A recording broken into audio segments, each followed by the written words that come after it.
What would you have done first day in office? Well, I have you drop in, say hello, Hi. have a cup of coffee. All right. All right. Good.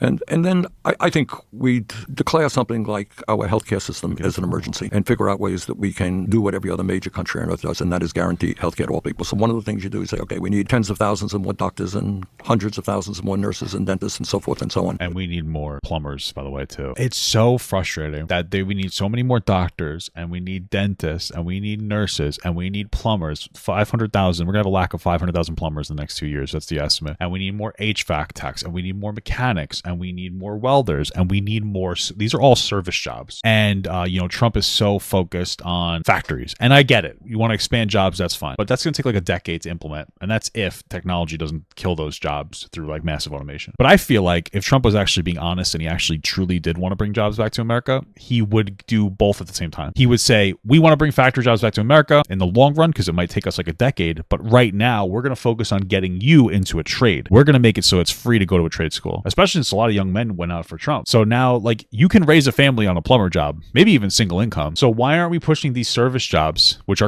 economy centralizes around services, 80% of our GDP, that are hard to automate away because that's a threat? Why are we not focusing on getting people to do these things? Why aren't we making it meaningfully easier to become a nurse, make it a little cheaper, get rid of some of the courses that aren't necessarily relevant? Same thing with doctors, streamline plumbers, streamline electricians, streamline HVAC techs. Why aren't we doing that? Because that's a 2-year thing. In 2 years, you can drastically expand trade jobs. You could have that young man that's 18 right now having a livable wage in the next 2 years, less than that. You'd have him in like some kind of a apprenticeship in like 2 months. Why aren't we doing that? And it makes me feel like this administration really isn't interested in expanding jobs for the middle class, because we would be heavily pushing trades in schools and doctors and stuff in schools, but we don't really do that. And so that's why I think the whole manufacturing and the whole tariff thing, I think that was more about appearing like you were trying to solve a problem, but going into probably an impossible task of bringing all this manufacturing back to make it seem like you tried, but like all the systems at Beast prevented you, when you could have went with a much simpler route of like massive expansion of trade jobs, and you probably could have added 1 million service jobs that are hard to automate within the next 2 years into our economy. But we just didn't do that. It's just ridiculous.